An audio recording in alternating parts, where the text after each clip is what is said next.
আমাদেরকে জিজ্ঞাসার মঞ্চে বসে কথা বলছি। এই জন্য আমি কওমির সন্তান হিসেবে আমাদের এই আত্মমর্যাদার কথাটাও বলতে হয়। দেখবে এক শ্রেণীর মানুষ কওমি মাদ্রাসার আলেমদেরকে, কওমি ছাত্র জনতাকে উপহাস করে, কি বলে? যাকাত খায়, খয়রাত খায়,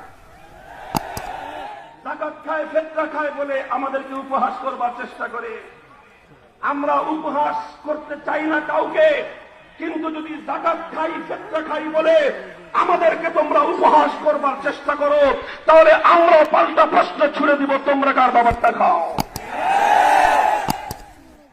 পাবলিক বিশ্ববিদ্যালয়গুলোতে যারা পড়াশোনা করে, ঢাকা বিশ্ববিদ্যালয়, চট্টগ্রাম বিশ্ববিদ্যালয়, রাজশাহী বিশ্ববিদ্যালয়, জাহাঙ্গীরনগর বিশ্ববিদ্যালয়, খুলনা বিশ্ববিদ্যালয় সহ যতগুলো বিশ্ববিদ্যালয় রয়েছে, মেডিকেল বিশ্ববিদ্যালয় রয়েছে, ইঞ্জিনিয়ারিং বিশ্ববিদ্যালয়গুলো রয়েছে, এই বিশ্ববিদ্যালয়গুলোতে যারা পড়াশোনা করে, সরকারি প্রতিষ্ঠানগুলোতে, এরা কার বাবার টাকা দিয়ে লালিত পালিত হয়?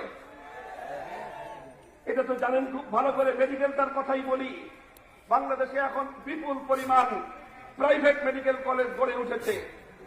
এক একটা প্রাইভেট মেডিকেল কলেজে একজন স্টুডেন্ট যদি 5 বছরের এমবিবিএস কোর্স কমপ্লিট করতে হয়, কত টাকা নগদ বাপের পকেট থেকে গুনতে হয় যে জিজ্ঞাসা করে দেখবেন। 40 থেকে 50 লক্ষ টাকা নগদ ক্যাশ গনে গনে খরচ করে তারপরে নিজের বাবার পকেটের পয়সা দিয়ে ডাক্তার হওয়া লাগে। কেন?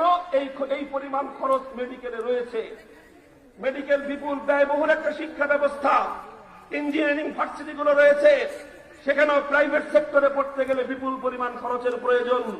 প্রাইভেট বিশ্ববিদ্যালয়গুলো রয়েছে, এক একটা প্রাইভেট বিশ্ববিদ্যালয়ে যাও, ওই ঢাকার নর্থ সাউথ বিশ্ববিদ্যালয়ে, আইইউবি বিশ্ববিদ্যালয়ে, ইউআইবিটি বিশ্ববিদ্যালয়গুলোতে এক একটা ছাত্র গ্রাজুয়েশন কমপ্লিট করতে 5 লাখ, 10 লাখ, 15 লাখ, 20 লক্ষ টাকা বাবার পকেটের পয়সা খরচ করে প্রাইভেট বিশ্ববিদ্যালয়গুলো থেকে গ্রাজুয়েশন, বিএ, বিএসএস এবং এমএসএস, এমএ এগুলো কমপ্লিট করতে হয়।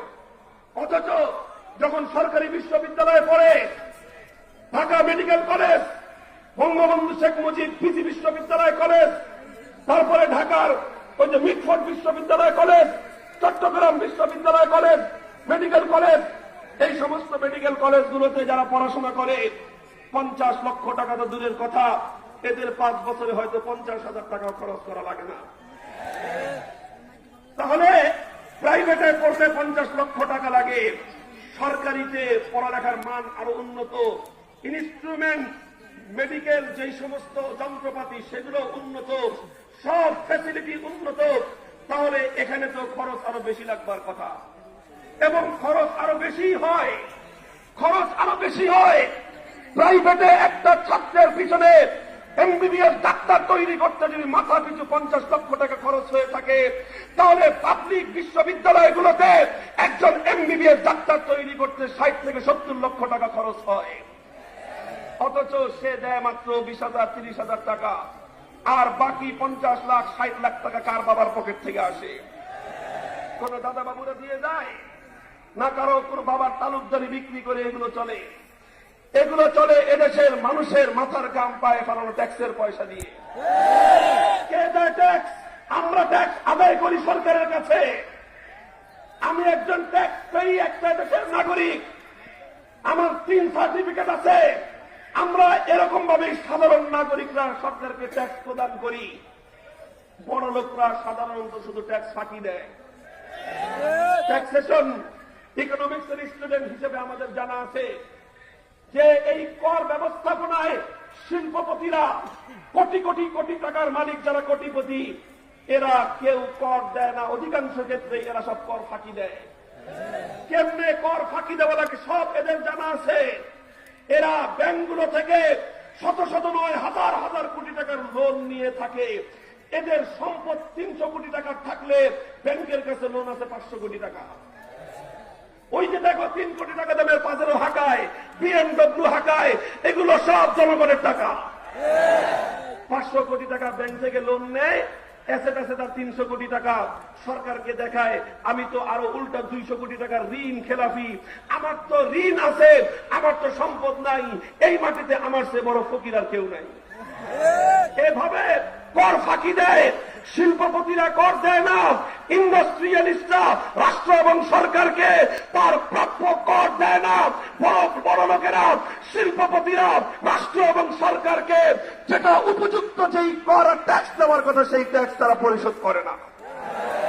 তাহলে রাষ্ট্র সরকার চলে কিভাবে?